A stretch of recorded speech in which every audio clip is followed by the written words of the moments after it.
This is KGW News at noon.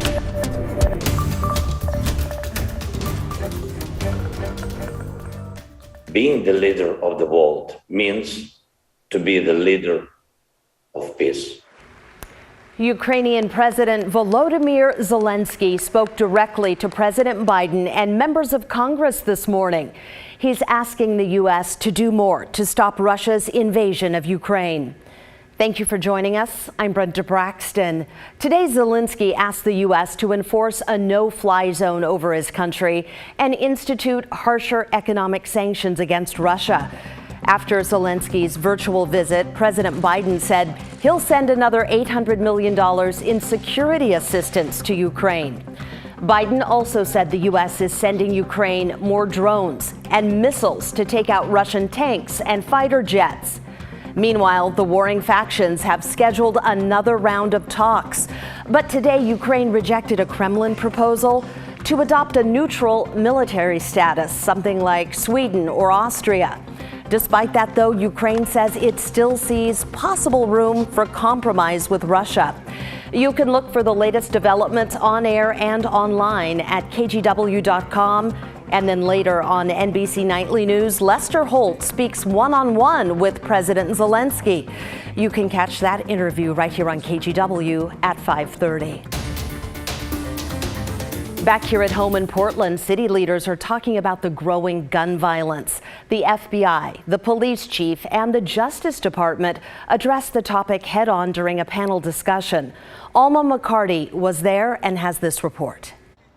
You know, maybe 25 years ago in my career, we would see a shooting scene with 4 or 5 rounds, shell casings on the ground. But now, FBI Special Agent in Charge, Kieran Ramsey, says it is not uncommon for law enforcement now to find 40, 50, 80, 100 shell casings on the ground. That is an unprecedented level of bullets flying around the street. Community engagement is up, and so is awareness. Unfortunately, Ramsey points out, so are homicides. We know if we're doing it well that just by the number of shootings going down, as a result, the number of injuries through shootings going down, as a result, the number of homicides going down.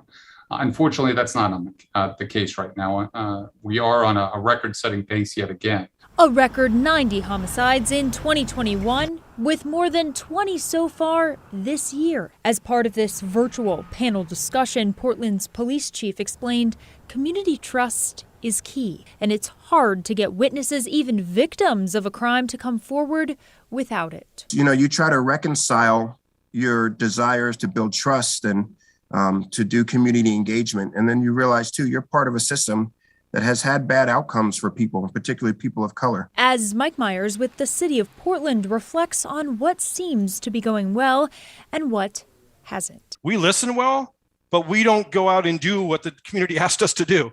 And I hear that all the time. We talk and talk and talk. You listen, but then you don't go do what we're telling you need to do.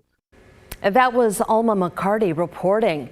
There was much more to the 2-hour Q&A, including the Justice Department saying it has seen an exponential increase in illegal firearms cases. It's also important to remember that behind all of these statistics are victims with families and friends who are devastated. On KGW.com, you'll find in-depth reporting on all of the victims of gun violence in Portland this year. Meanwhile, across the Columbia in Clark County, sheriff's deputies will soon stop responding to low-level crimes. The sheriff says there just aren't enough deputies. That means if you call about crimes like trespassing, simple assault, certain types of fraud, minor theft, or traffic complaints, a deputy likely won't come out. They're also going to stop doing welfare checks on the homeless. Clark County residents, understandably, are concerned. It does make me feel less safe and more concerned. I've already been talking to friends and family about this, and their concern is that because it has been publicly announced which service cuts they're doing, it's going to allow people who maybe wouldn't have done these things before to go do them.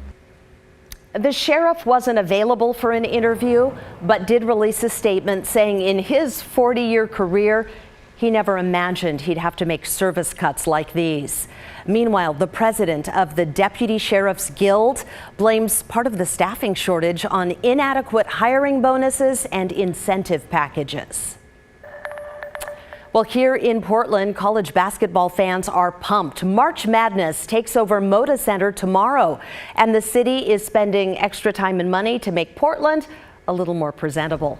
Yesterday, the rapid response team cleared a homeless camp near Moda Center, hauling away garbage and biohazards. The owner of a nearby cafe says crime, trash, mental health issues in this neighborhood have only gotten worse lately. He says out-of-towners often ask him if it's safe to walk around. The city used to be one of the beautiful cities to be on. Well, I hoping that we get our city back together soon.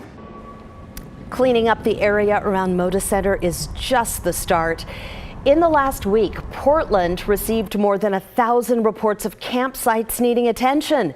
City crews say they removed 17 camps and cleaned 13 others. Multnomah County is also making changes this month to get more homeless people into shelters. It's set to loosen capacity restrictions put in place during the pandemic. That'll open up another 450 beds.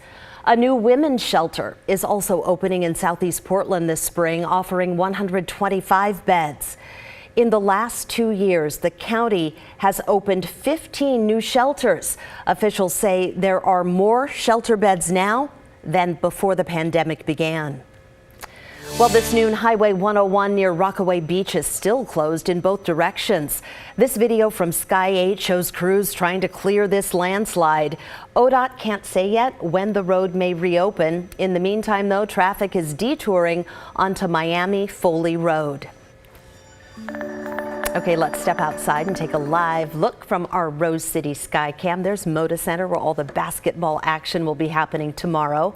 Yes, some, kind of clouds overhead. We saw some blue skies a little earlier, but let's talk about rain. Is it on the way? Is it not? I know things are changing a little bit. Yeah, here's the radar behind me, Brenda. So, we started off this morning with showers, mainly over the Coast Range, the Cascades, and then when you get up in the hills of Cowlitz County, we had showers moving through Longview and Kelso. And then all that went away for the most part, and now it's come back with some hours of daytime heating. So everything that develops will basically bounce from west to east. So we'll take you a little bit closer. There's Forest Grove. You folks, Forest Grove right here. So you have some showers in the northern part of town, just outside of Banks. You could make the case that a lot of this will start to fizzle once it gets out of the mountains, which means if you live right in the center of the Willamette Valley, the majority of us probably stay dry this afternoon, but clearly there is a shower chance. Here are some live cams. It really depends on where you are. Beautiful blue skies right now over Uquinta Bay in Newport, and temperature really nice, 50 degrees. Here's the Reserve Beaners and Golf Club. Some darkening clouds, but generally partly cloudy. We have those showers just off to the west of you folks. 50 is your temperature. Similar scene at Camas Meadows over on the east side. You've got partly cloudy skies over the golf course. We'll go for high 57. Again, mainly dry. Just keep an eye to the sky and realize there are pop-up showers starting to fire. Brenda? All right. Thank you, Rod.